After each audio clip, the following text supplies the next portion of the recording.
갈림길에서의 선택. 참 인생은 갈림길에서 선택, 그리고 결정해야 되는 것의 연속이죠. 오늘 특별히 헌신 예배를 드리는 여러분들은 제가 볼 때 가장 중요한 선택을 또 하나 하신 것 같습니다. 옷을 뭘로 입을까? 그래서 한복으로 입자. 서로 간의 합의와 선택이 아니고서는 또 이렇게 한복으로 또 통일하지 못했을 것입니다. 또 우리 여성분들은 아침에 일상적으로 익숙해져 있어도 화장을 해야 되는 거예요. 이제는 눈 감고도 화장을 한다. SDA 그렇습니까? 눈 감고 화장하실 수 봐야 됩니까? 잘못되면 안 되니까. 그런데 숙달이 되었죠. 몇십 년 동안 화장을 하셔서. 그런데 그것도 자연스러운 게 아니라 선택을 하는 것이죠. 아침에 일어나는 시간, 눈이 떠졌다. 생체 시계에 따라서 일어나게 되어졌다 하는 것도 있지만, 또 해야 할 일, 그런 시간적인 해야 될 임무라든지 그런 것들 때문에 선택을 해서 결정하고 따르죠.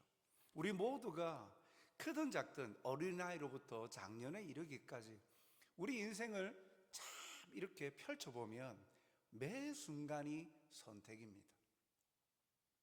무엇을 해야 될지, 어떤 행동을 해야 될지, 또 때로는 물건을 살 때도 어떤 물건을 사야 될지, 이것이 맞나 아니면 틀리지 않을까, 인생 일대의 가장 중요한 결정을 내려야 될 시기들도 오지요.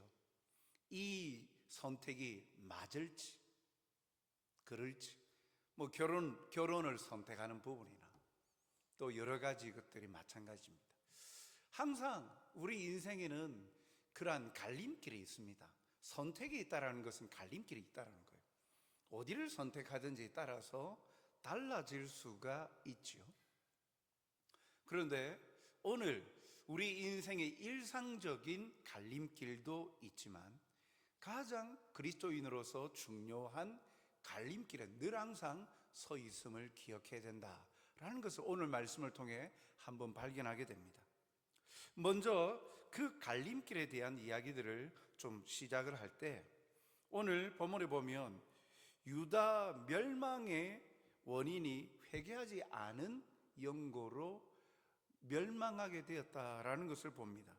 하나님은 유다의 죄와 그들의 운명을 예레미야를 통하여, 선지자를 통하여 말씀하면서 선택해라. 너희들이 지금 갈림길에 서 있다. 그런데 가장 중요한 갈림길에서 어떤 선택을 하는가에 따라서 결과가 달라진다 라고 하면서 이 유다 백성들의 현 상황에 대해서 하나님께서 이 선지자의 입을 빌어서 말씀합니다. 17장 1절에 보면 유다의 죄는 금강석 끝 철필로 기록되되, 17장 1절 말씀입니다. 그들의 마음판과 그들의 제단 뿔에 새겨졌다라고 말씀합니다. 17장 1절에 보니까 유다의 죄가 금강석 끝 철필로 기록되었다. 그렇게 금강석, 아주 단단한 것에 그리고 새겨 넣었다는 것을 보면 모래에 글을 적었을 때와 이러한 강력한 금속에다가 기록이 되어졌다는 것은 잊혀지지 않는 거죠. 선명하고 분명한 것입니다. 그런데 그들의 마음판과 그들의 제단 뿔에 새겨졌다라는 것은 이미 그들의 죄가 깊은 뿌리를 가지고 있다. 지워지지 아니하는 깊은 역사와 뿌리를 가지고 있다. 유다 백성들이 지금 한두 번 죄를 지은 것이 아니라 회개하지 아니하고 그 죄에 대한 심각성을 깨닫지 못한 채 그렇게 살아가고 있다라는 거죠. 그 죄의 결과로서 그러면 그들의 운명이 어떻게 예언되어지고 있습니까? 4절에 보면 내게 준 내 기업에서 내 손을 뗄 것이며, 또 내가 너로 하여금 너희 알지 못하는 땅에서 내 원수를 섬기게 하리니 이는 너희가 내 노를 맹렬하게 하여 영원히 타는 불을 일으켰음이라. 한마디로 무슨 말이냐면, 네 재산 다, 가지고 있는 지금 재산 다 몰수당할 거야. 네 손을 떠날 거야. 그리고 너는 지금 자유자로 살고 있지만 그 죄의 결과로 인하여서 노예 생활을 할 거야. 타국의 포로로 잡혀가든지 아니면 이 땅에서든지 하나님을 섬기지 못하고 그 하나님을 섬기는 왕을 따르지 못하고 다른 나라의 종으로, 노예로 살게 될 거야 라고 말씀하고 있는 겁니다. 그 죄의 결과로 회개하지 아니하면 네 결말은 그렇게 될 거다라는 겁니다. 이것이 이제 장차 애굽 왕 바론드고에 의하여서 이 애굽 왕이 초승달 지대라고 하는 이 팔레스타인 지대에 이 권력 싸움이 일어나는 장입니다. 그곳에 지금 이스라엘이 자리하고 있죠.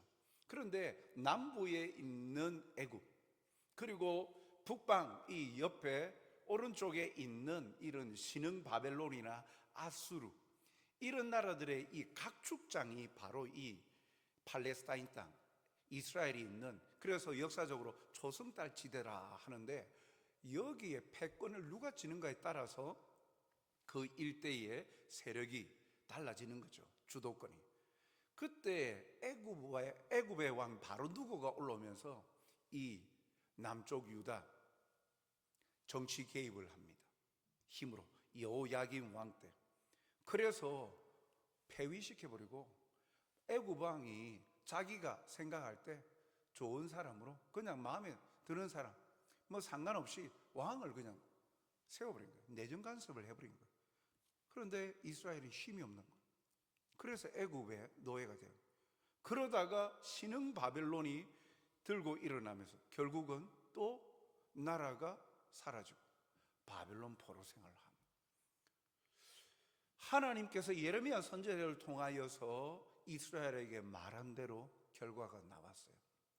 그런데 오늘 말씀을 통해서 이제 그런 일이 일어날 건데, 장차 일어날 건데 지금 선택해라. 네가 갈림길에 서 있다. 너희들이 갈림길에 서 있다. 그래서 죄 문제를 해결하지 아니하면 결과적으로 재산 몰수당하고 자유자의 몸에서 포로가 될 것이다 라는 것을 이야기를 하면서 선택하라 라고 이야기합니다. 그러면서 두 가지 선택의 예를 제시해 주고 있어요. 이것이 우리 그리스도인들이 살아가면서 우리가 지금 현재 당장 눈앞에 닥쳐져 있는 현실은 아니더라도 이 말씀을 우리의 삶에 적용을 할 수가 있어요. 예레미야 선지자가 두 가지 선택, 갈림길에서 두 가지 선택의 길을 보여줍니다. 쉽게 말하면 하나는 저주받는 길, 하나는 복받는 길. 이 두 가지의 길을 이야기를 합니다. 첫 번째로 그 잘못된 선택을 할 때 하나님의 저주가 임하는데, 그것이 뭐냐? 사람을 의지하는 자. 하나님은 즉시로 심판하지 아니하고 하나님께서 기회를 주시는데, 그런데 5절 말씀을 보면 여호와께서 이와 같이 말씀하시니라. 무릇 사람을 믿으며 육신으로 그의 힘을 삼고 마음이 여호와에게서 떠난 그 사람은 저주를 받을 것이라. 너희들이 선택의 폭이 있다. 두 가지다. 하나는 이런 선택을 하는 자는 잘못된 선택이다. 그래서 결국 저주를 받을 것이다 라고 첫 번째 이야기를 합니다. 그 잘못된 선택이 뭐냐? 무릇 사람을 믿고 육신으로 그 힘을 삼아서 마음이 하나님에게 떠나는 선택을 하는 사람. 하나님을 제끼고 자기의 생각, 자기의 마음, 가지고 있는 재력, 능력, 그리고 주변에 힘 있는 사람, 거기에 의지하고 살아가는 자, 그렇게 선택하는 거예요. 이제 장차 애굽 왕에 빌붙어서 살려고 하는 사람들, 그리고 바벨론 마찬가지죠. 열방의 그 힘을 빌어서 위기를 모면해 보려고 하는 그러한 선택, 개인뿐만 아니라 국가적인 선택, 그렇게 선택하는 자는 저주받을 것이다. 사람의 마음은 참으로 아침 저녁에도 여러 수십 번 변하죠. 그럼에도 그 마음과 생각을 의존하며 삽니다. 자기의 마음과 생각에 맞으면 그것이 옳고 합당하다 생각합니다. 그러나 만물보다 거짓되고 심히 부패한 것이 성경은 뭐라고 표현합니까? 마음이라 그럽니다. 예레미야 17장 9절에 보면 만물보다 거짓되고 심히 부패한 것은 사람의 마음이라. 누가 능히 이를 알리요?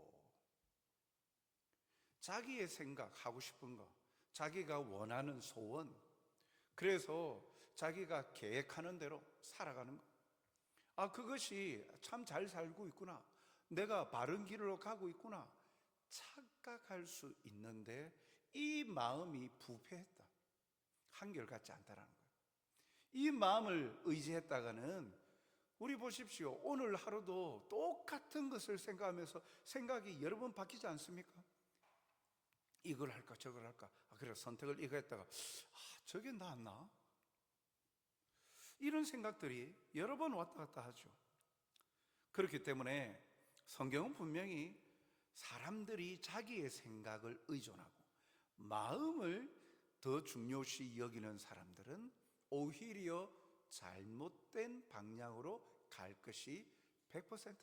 왜? 심히, 만물보다도 심히 부패한 게 마음이기 때문이다. 한결같지 않다. 온전치 않은 것을 기대고 사는 것이 어리석지요. 이런 사람은 주를 버리는 자요, 다 수치를 당할 것이다 라고 말합니다.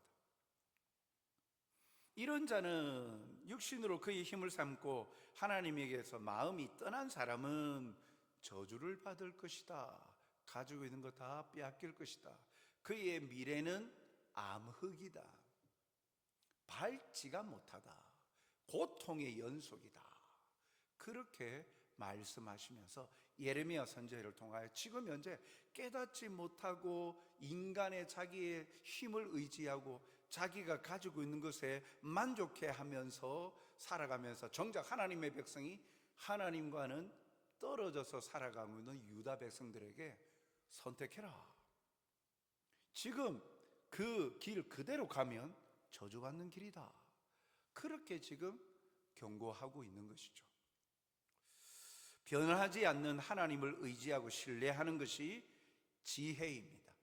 자기의 마음과 생각대로 살아가는 것이 지혜로운 자가 아니라 변하지 아니하고 진리이신 선하시고 거룩하신 하나님을 의지하고 살아가는 것이 그 삶의 지혜이고, 그렇게 살아가는 자가 지혜자예요. 이 사실을 우리는 기억해야 합니다. 그렇다면 예레미야 선지자가 바라는 갈림길에서 올바른 선택은 뭘까? 그것은 단순하게 하나님을 의지하는 것입니다. 그 길은 축복의 길이죠. 그 올바른 선택을 하려면 사실은 올바른 선택의 기준을 가지고 있어야 돼요. 이 선택이 올바른지 그른지, 어쨌든 선택하려면 자기 나름의 기준점이 있어야 되잖아요. 그런데 오늘 성경은 그 선택의 기준점에 대해서 그리스도인들이 어떤 기준을 가져야 된다라고 말합니까? 그것은, 그 기준은 사람의 마음이 아니라 하나님의 말씀이 그 기준이 되어야 된다 그럽니다. 왜 그렇습니까? 시편 19편 9절 하반절 말씀을 보면 여호와의 법도 진실하여, 여호와의 법, 하나님의 말씀이죠, 진실하여 다 의로우니. 하나님의 말씀은 인간의 마음, 부패한 만물보다도 심히 부패한 마음하고는 다릅니다. 하나님의 말씀은 진실하기 때문에 의롭습니다. 부패하지 않습니다. 선합니다. 거룩합니다. 의롭습니다. 그래서 생명의 길로, 의의 길로 인도합니다. 거짓이 없고 진실하고 바르기에 기준이 될 수 있는 것입니다. 마음이 기준이 되어지면 그때마다 다르지 않습니까? 내가 제일 좋아하는 색깔이 이거야.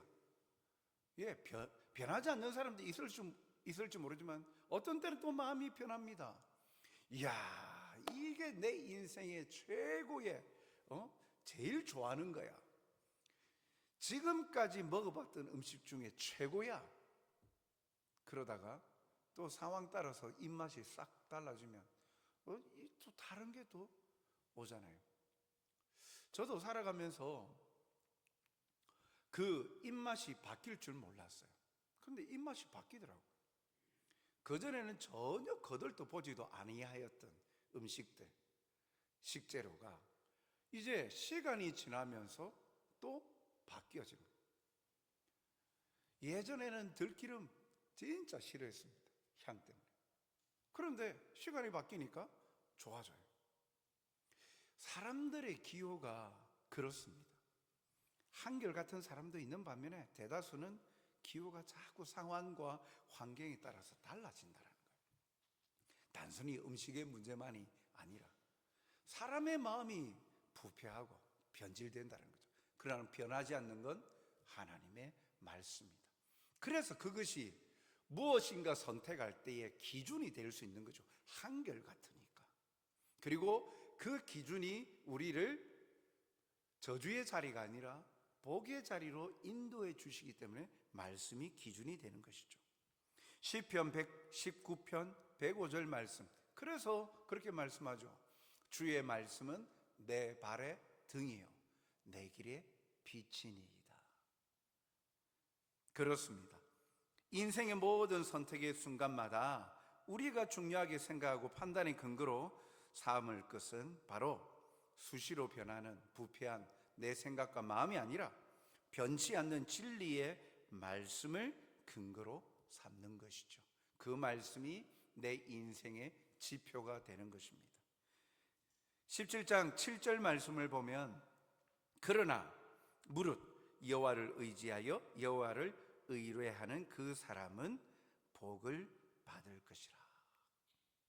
그 말씀대로 말씀을 의지하고 살아가는 인생이 복을 받는다라고 말씀합니다. 하나님의 말씀을 중심으로 하나님을 의지하는 복을 받을 것이라 했어요. 그런데 좀 더 말씀을 살펴보면 복을 받는데 좀 의아함이 있습니다. 하나님의 말씀을 중심으로 하나님을 의지한다고 해서 그 인생에 고통과 환난이 없다라는 것은 아닙니다. 8절 중반절에 보면 더위가 올지라도 가무는 해에도 라는 말씀이 있어요. 아니, 하나님을 의지하고 사는데 자기 마음을 의지하고 사는 것이 아니고 자기 생각을 의지해서 사는 것이 아니라 하나님의 말씀, 진리의 말씀, 변하지 않는 말씀, 행복을 주시는 말씀 따라서 의지하고 사는데도 더위가 오고 그 인생에 가무는 해가 온답니다. 더위, 일시적이죠. 철, 계절에 따라서 더위. 그러니까 순간순간 일시적인 어려움과 환난도 닥친다라는 거예요. 하나님을 믿고 의지하지만 거기에다 더하여서 가무는 해도 온답니다. 인생에 있어서 가무는 해, 더위하고는 차원이 다르죠. 한 해가 가물어 버린 거예요. 그 고통이 지속이 되는 거예요. 고통의 시간이 연속이 되어지는 가장 큰 환난과 고통 아닙니까? 인생의 걸음에 있어서도 하나님을 믿고 섬기는데도 가무는 해와 같이 지속적이고 연속적인 고난의 시간들이, 그래서 언제 끝날지 모르는 그러한 인생의 험난한 시간들도 닥쳐온대요. 아니, 그러면 예수님 믿어서 행복하려고 그랬는데 말씀 순종해서 늘 축복받는다, 복을 줄 것이다, 복 받는다 그랬는데 복은 어디로 사라져버리고, 우리가 생각하는 복은 고통도 없고 어려움도 없고 환난도 없는 삶을 사는 것, 그게 예수님 믿는 행복 아닐까요? 그렇게 생각하는데 예수님 믿어도 똑같이 더위도 오고, 그리고 다른 사람과 똑같이 가뭄은 해도 온다. 그래서 끝이 언제가 될지도 모르는 그런 고난의 시간들을 닥친다. 그럼 뭐하러 예수님 믿어? 이런 생각이 들지 않습니까? 그런데 그런 회의감을 느낄 수 있는 우리에게 오늘 말씀은 또 해갈의 말씀을 주십니다. 그 모든 것을 피해갈 수 있으면 좋겠지만 그렇지 않고 당하게 되지만, 물가에 심어진 나무로 뿌리가 강변에 뻗치고 있는 자에게는 그런 더위와 가무는 해에 닥쳐도 환경이 달라집니다. 예레미야 17장 8절 말씀 우리 같이 읽겠습니다. 그는 물가에 심어진 나무가 그 뿌리를 강변에 뻗치고 더위가 올지라도 두려워하지 아니하며 그 잎이 청청하며 가무는 해에도 걱정이 없고 결실이 그치지 아니함 같으리라. 아멘. 여기 말씀을 보니까 그런데 다르다라는 거예요. 더위를 맞이하는 사람이나, 그리고 가무는 해에 이런 일을 당하는데, 이런 일을 당하는 자, 물가에 심어진 나무다. 하나님의 말씀을 의지하고 하나님을 의지하는 자는 물가에 심어진 나무다. 그리고 그 물가에 심어져서 그 뿌리가 강변에 뻗치고 있다. 그 말은 무슨 말입니까? 여기 물가, 강변, 쉽게 말하면 하나님과 가까이 하고 있다는 거예요. 어떤 상황에도 지금 현재 위치 자체가 마르지 아니할 수 있도록 물가에 심어져 있다는 거예요. 물가에 심어져 있어요. 항상 언제든지 그 물을 공급받을 수 있는 위치에 있고, 뿌리 자체가 강변에 뻗쳐 있기 때문에 그곳에서 영양분, 수분을 지속적으로 공급함을 받을 수 있다라는 거예요. 그런데 여기 보니까 더위가 올지라도 두려워하지 않는다. 가무는 해에도 걱정이 없다.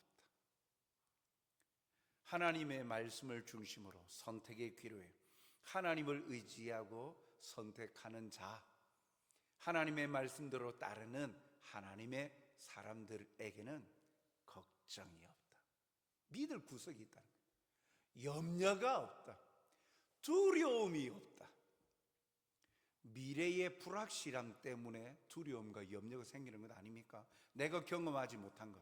이 상황이 지속이 되면, 더위로 인하여서 그것이 지속이 되면 내가 점점 피폐해지는 것 아닐까?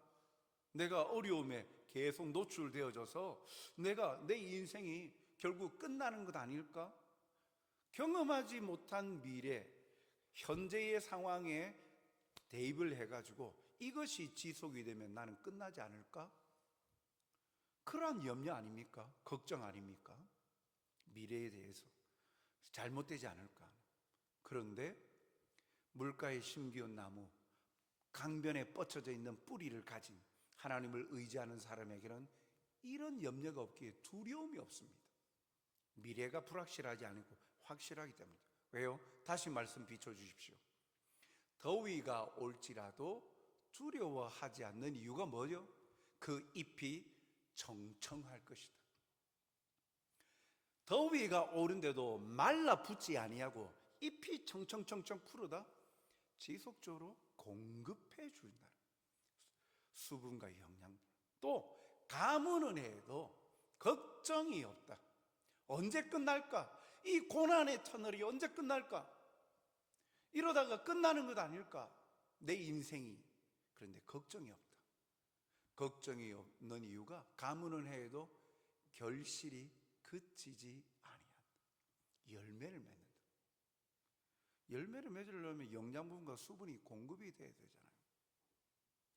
뿌리가 강변에 뻗쳐져 있기 때문에, 하나님을 신뢰하고 의지하기 때문에 하나님께로부터 부어주시는 지속적인 돌봄과 인도하심과 은혜가 있기 때문에 다른 사람들과 똑같이 가물고 더위를 경험하고 그것이 지속이 되는 삶의 현장에서도, 그러나 마음의 평안을 줄 뿐만 아니라, 감정적으로 평안함을 줄 뿐만 아니라 삶에서도 잎이 청청하고 열매를 맺도록 주께서 도와주신다라고 말하죠.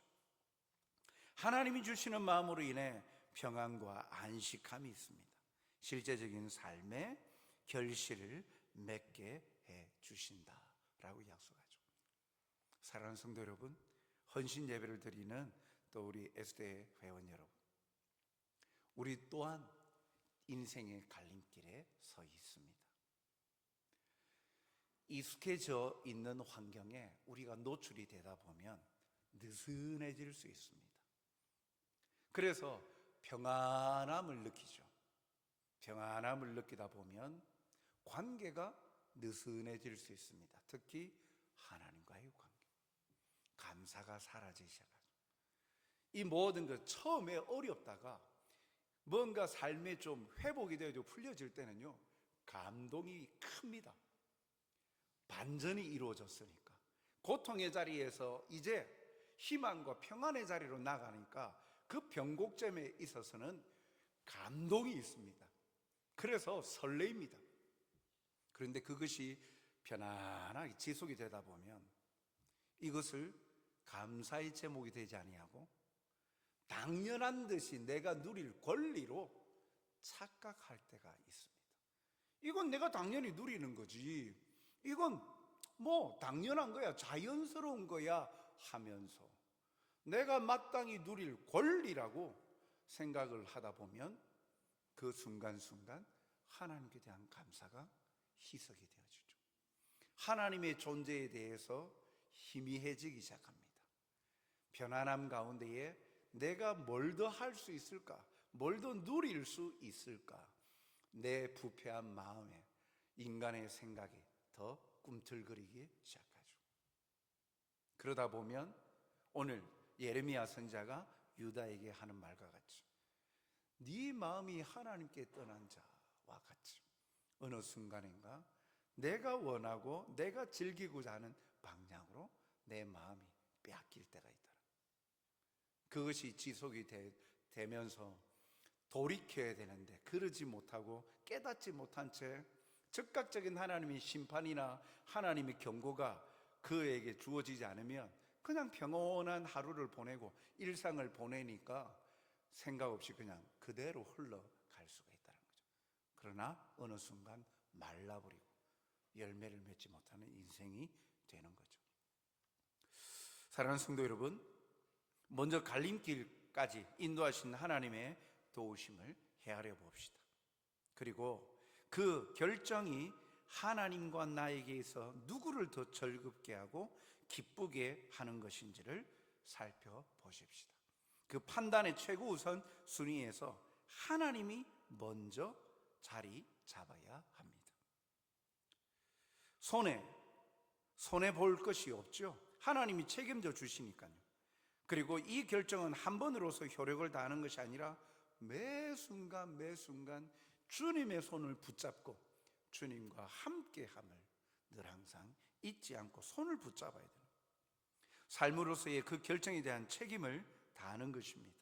삶 속에서 하나님을 지속적으로 의지하고 믿고 따르는 거죠. 그런 자에게 청청하고 잎이 청청하고 결실이 그치지 않도록 부어주시는 것이죠.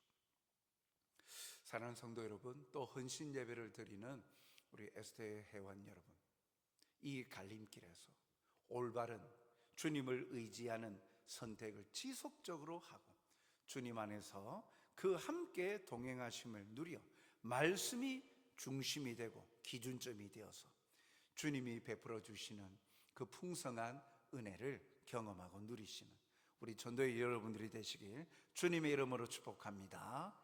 어떤 순간에도 하나님의 말씀을 떠나지 아니하고 하나님의 말씀대로 살아 의심치 아니하고 믿음으로 신뢰하며 어떤 상황에도 열매 맺는 저와 여러분이 되시길 주님의 이름으로 축복합니다.